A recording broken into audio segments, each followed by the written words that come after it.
ഇന്ന് കേരളം ചോദിക്കുകയാണ്, കേരളത്തിന്റെ ആഭ്യന്തര വകുപ്പ് ഭരിക്കുന്നത് ആരാണ്? അങ്ങനെ ഒരാളുണ്ടോ എന്നുള്ള പ്രധാനപ്പെട്ട ചോദ്യങ്ങളാണ് ഉയരുന്നത്. ആലപ്പുഴ ഡിവൈഎസ്പി മധു ബാബുവിനെതിരെ വീണ്ടും മർദ്ദന പരാതി. ഇടുക്കി തൊടുപുഴ സ്വദേശി മുരളീധരൻ വിക്കെയാണ് ക്രൂരമായ മർദ്ദനത്തിനേറ്റത്. 2022 തൊടുപുഴ ഡിവൈഎസ്പി ആയിരിക്കെയാണ് മർദ്ദനം.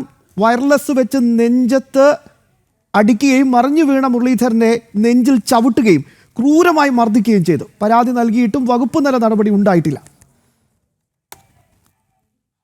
പരാതിയുമായി ബന്ധപ്പെട്ട് നമ്മുടെ തൊടുപുഴ പോലീസ് സ്റ്റേഷനിൽ അന്നത്തെ ഡിവൈഎസ്പി മധുബാബു എന്ന പോലീസ് ഉദ്യോഗസ്ഥൻ ഈ കേസ് സംബന്ധമായിട്ട് ചർച്ച ചെയ്യാനായിട്ട് സ്റ്റേഷനിൽ വിളിച്ചു വരുത്തുകയും അവിടെ വിളിച്ചു വരുത്തി ഞാൻ കാര്യങ്ങളെല്ലാം പറഞ്ഞുകൊണ്ടിരിക്കുമ്പോൾ അദ്ദേഹം വളരെ സുബുധനായിട്ട് പല തെറികളും മനുഷ്യന് കേൾക്കാൻ കൊള്ളൂല്ലാത്ത തെറികളും എല്ലാം വിളിച്ചുകൊണ്ട് അദ്ദേഹത്തിന്റെ കയ്യിലുണ്ടായിരുന്ന വയർലെസ് ഫോൺ എന്റെ നെഞ്ചത്തേക്ക് വലിച്ചെറിയുകയും അതുകൂടാതെ അദ്ദേഹം ഈ എറിഞ്ഞു കഴിഞ്ഞപ്പോൾ ഞാൻ കസേരയോടുകൂടി മറിഞ്ഞു വീഴുകയും അതിന്റെ ശേഷം അദ്ദേഹം വളരെ സുഖിതനായിട്ട് വന്നു കഴിഞ്ഞ് നെഞ്ചത്ത് ചവിട്ടുകയും അവിടുന്ന് പോലീസുകാരെ കൂടി എന്നെ പിടിച്ചേൽപ്പിച്ച് കഴിഞ്ഞപ്പോൾ അദ്ദേഹം എന്റെ ഇരു കർണവും കൈ ചുരുത്തി ഇടിക്കുകയും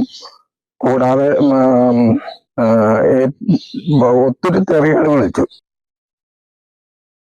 വിവരങ്ങളുമായി ഇടുക്കിയിൽ നിന്ന് സുബിൻ തോമസ് ചേരുകയാണ്. സുബിൻ, പണ്ടൊരു ആഭ്യന്തരമന്ത്രി ബോർഡിൽ പോലീസ് എന്ന് എഴുതിയപ്പോൾ ഒരു എല്ല് കൂടുതലായിരുന്നു.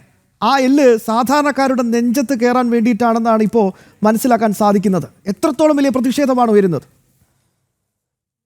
തീർച്ചയായും അത്തരത്തിലാണ് പോലീസിന്റെ അതിക്രമം വിവിധ സ്റ്റേഷനുകളിൽ എങ്ങനെ എന്നുള്ളതിന്റെ ഏറ്റവും അവസാനത്തെ ഉദാഹരണമായി നിലവിൽ ഈ മുരളീധരന്റെ കേസ് മാറുന്നു എന്നുള്ളതാണ് ഏറ്റവും പ്രധാനപ്പെട്ട കാര്യം. ഈ വിഷയത്തിലുള്ള നിരവധി കേസുകൾ ഉണ്ടാകുമെന്നുള്ളതും എടുത്തു പറയേണ്ടതായിട്ടുള്ളതാണ്.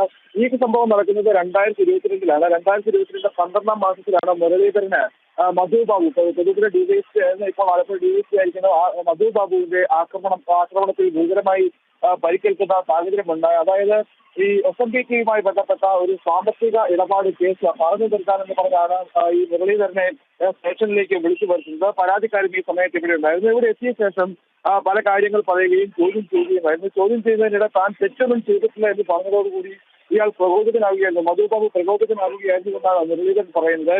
തൊട്ടു മുമ്പ് ചെയ്തിരുന്ന വയർലെസ് സെറ്റ് ഉപയോഗിച്ച് ഈ മുരളീധരന്റെ നെഞ്ചിലേക്ക് എടുത്ത് വലിച്ചെറിയുന്ന സാഹചര്യമുണ്ടായി. ഈ ഏറി കൊണ്ട് മുരളീധരൻ കസാരയുടെ പുറകോട്ടേക്ക് മറിഞ്ഞു വീഴുകയും ചെയ്തു. തുടർന്ന് എഴുന്നേറ്റ് മധുബാബു ബൂട്ടിട്ട് നെഞ്ചത്ത് ആടി ചവിട്ടുകയും ഇയാളുടെ ഓഫീസിനുള്ളിലൂടെ വലിച്ചെഴിക്കുകയും ചെയ്തു എന്നുള്ളതാണ് പരാതിയിൽ പറയുന്നത്. തുടർന്ന് പോലീസുകാരും ഒപ്പമുണ്ടായിരുന്നവരുമാണ് ഈ മുരളീധരനെ എഴുന്നേൽപ്പിച്ച് ഈ സമയത്തും ഈ മധുബാബു ആക്രമണം തുടരുകയും മുഖത്ത് ആഞ്ഞടിക്കുകയും ചെയ്തുവെന്നും ഇയാൾ തുറന്ന് പറയുന്നു. അതായത് മുരളീധരൻ തുറന്ന് ഇതുമായി ബന്ധപ്പെട്ട പരാതിയും നൽകിയിട്ടുണ്ട്. ഇതിനുശേഷവും ആക്രമണം തുടങ്ങിയതോടുകൂടി ചാടിക്കൊണ്ട് ഈ ഓഫീസിനുള്ളിൽ ഇറങ്ങി ഓടുകയായിരുന്നു എന്നുള്ളതാണ് മുരളീധരൻ പറയുന്നത്. തുടർന്ന് ഈ കൂടെ ഉണ്ടായിരുന്ന ആളുകളെല്ലാം ചേർന്നാണ് ഇയാളെ തടഞ്ഞു നിർത്തുകയും തുടർന്ന് ആശുപത്രിയിൽ എത്തിക്കുകയും ചെയ്തത്. എന്നിട്ടും ഈ പോലീസ് ഉദ്യോഗസ്ഥന്റെ ക്രൂരത ആശുപത്രിയിൽ എത്തിയതിനു ശേഷവും തുടർന്നു എന്നുള്ളതാണ് ഏറ്റവും പ്രധാനപ്പെട്ട കാര്യം. ആശുപത്രിയിൽ എത്തിയ ശേഷം ഇത്തരത്തിൽ ഈ അഡ്മിറ്റ് ആകേണ്ട സാഹചര്യമുണ്ട്. അതായത് ഹൃദ്രോഗിയാണ്. അതിന്റെ മരുന്നുകളും മറ്റു ചികിത്സയും ഒക്കെ നടത്തുന്ന ആളായിരുന്നു മുരളീധരൻ. ഈ ആദ്യമുള്ള ചവിട്ടിൽ വലിയ രീതിയിലുള്ള ബുദ്ധിമുട്ട് മുരളീധരനെ ഏറ്റിരുന്നു. തുടർന്ന് ആശുപത്രിയിൽ എത്തിയപ്പോൾ ഈ ഡോക്ടർ ഇത് വിടുന്ന ഒരു സാഹചര്യമുണ്ട്. അതായത് ആശുപത്രിയിൽ അഡ്മിറ്റ് പോലും ചെയ്യാൻ തയ്യാറായില്ല. അന്വേഷിച്ചപ്പോൾ ഇത്തരത്തിൽ മുകളിൽ നിന്ന് സമ്മർദ്ദമുണ്ട്, അഡ്മിറ്റ് ചെയ്യരുതെന്ന് സമ്മർദ്ദമുണ്ട് എന്ന് പറയുകയും ചെയ്തു എന്നുള്ള ഒരു വെളിപ്പെടുത്തലാണ് എന്തായാലും മുരളീധരൻ നടത്തിയിട്ടുള്ളത്. ഇതിനുശേഷം കോട്ടയം മെഡിക്കൽ കോളേജ് ആശുപത്രിയിൽ ചികിത്സ തേടുകയായിരുന്നു എന്നുള്ളതാണ് മുരളീധരൻ വ്യക്തമാക്കുന്നത്. ഇതിനുശേഷം ഈ പരാതിയുമായി മുമ്പോട്ട് പോവുകയും ഡിവൈഎസ്പി ശരിക്കണം സംസ്ഥാന പോലീസ് മേധാവിക്ക് ഉൾപ്പെടെ പരാതി നൽകുകയും ചെയ്തിട്ടുണ്ട്. ജില്ലാ പോലീസ് മേധാവിക്കും സംസ്ഥാന പോലീസ് മേധാവിക്കും ഉൾപ്പെടെ പരാതി നൽകിയിട്ടും യാതൊരുവിധ നടപടിയും ഉണ്ടാകാതെ വന്നത്. സുബിൻ, അത് തന്നെയാണ് ഏറ്റവും പ്രധാനപ്പെട്ട കാര്യം. ഇവിടെ പോലീസ് കംപ്ലൈന്റ് അതോറിറ്റി ഉണ്ട്. അതിന്റെ തലപ്പത്തക്കാരാണാവോ, അത് കൃത്യമായി ഇവിടെ പ്രവർത്തിക്കുന്നുണ്ടോ എന്ന് പോലും സംശയമാണ്. ഇങ്ങനെ എത്രയോ പരാതികൾ, ഒരു രീതിയിലുള്ള ഒരു ചെറുവിരൽ അനക്കാൻ പോലും ബന്ധപ്പെട്ടവർ തയ്യാറാകുന്നില്ല. അത് തന്നെയാണ് ആമുഖത്തിൽ ഞാൻ ചോദിച്ചു പോയത്.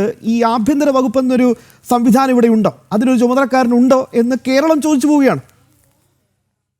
തീർച്ചയായും അങ്ങനെ തന്നെ ഒരു ഉത്തരവിന്റെ ഒരു ഒരു ഒരു സേനയായി മാറിയിരിക്കുകയാണ് സംസ്ഥാന പോലീസ് എന്നുള്ളതാണ് ഏറ്റവും പ്രധാനപ്പെട്ട കാര്യം. ഇത്തരത്തിൽ ഗുരുതരമായ ആരോപണങ്ങൾ ഇതിപ്പോൾ 2020 നമ്മൾ രാവിലെ ഒരു കേസ് ഇടുക്കി ജില്ലയിൽ ഇതുമായി ബന്ധപ്പെട്ടൊരു കേസ് പങ്കുവച്ചിരുന്നു, ഓരോ വ്യക്തിയുടെ കണ്ണടിച്ച് പൊട്ടിച്ചതുമായിട്ടുള്ള കേസ്. അതുപോലെ തന്നെയാണ് സമാനമായ മറ്റൊരു കേസ് മുരളീധരന്റെ കേസ് വരുന്നത്. ഈ രണ്ട് കേസിലും കൃത്യമായ അന്വേഷണം നടക്കേണ്ടതായുണ്ട്. അല്ലെങ്കിൽ അന്വേഷണം നടത്തി ഒരു കേസിൽ കൃത്യമായ ഇടപെടൽ വേണമെന്ന് ആവശ്യപ്പെട്ട് മാസങ്ങൾ പിന്നിടുമ്പോഴും പോലീസിന്റെ ഭാഗത്തുനിന്നും ഉദ്യോഗസ്ഥരുടെ ഭാഗത്തുനിന്നും ഒരു ഇടപെടൽ ഉണ്ടാകുന്നില്ല.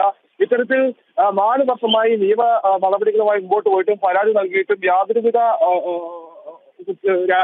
നടപടിയും ഈ പോലീസ് ഉദ്യോഗസ്ഥർക്കെതിരെ വരാത്തൊരു സാഹചര്യം. ഇത്തരത്തിൽ സേനയ്ക്കുള്ളിൽ തന്നെ ഇത്തരം ജീവനക്കാരെ സംരക്ഷിക്കുന്ന ഒരു നിലപാടാണ്, ഗുണ്ടകളായി തന്നെ മുമ്പോട്ട് കൊണ്ടുപോകുന്ന ഒരു നിലപാടാണ് ഈ പോലീസ് സംസ്ഥാന പോലീസ് മേധാവിയും മറ്റുദ്യോഗസ്ഥരും മുമ്പോട്ട് കൊണ്ടുപോകുന്നത് അല്ലെങ്കിൽ എന്നുള്ളതാണ് ഏറ്റവും പ്രധാനപ്പെട്ട കാര്യം. ഈ മധുബാബുവുമായി ബന്ധപ്പെട്ട ഈ സംഭവം നടന്നതിന് ശേഷം ഈ തൊടുപുഴയിലെ തന്നെ മുതിർന്ന ചില രാഷ്ട്രീയ നേതാക്കളുമായും ഉന്നതരുമായി ബന്ധപ്പെട്ട് അതിനാണ് ഏറ്റവും പ്രധാനപ്പെട്ട കാര്യം.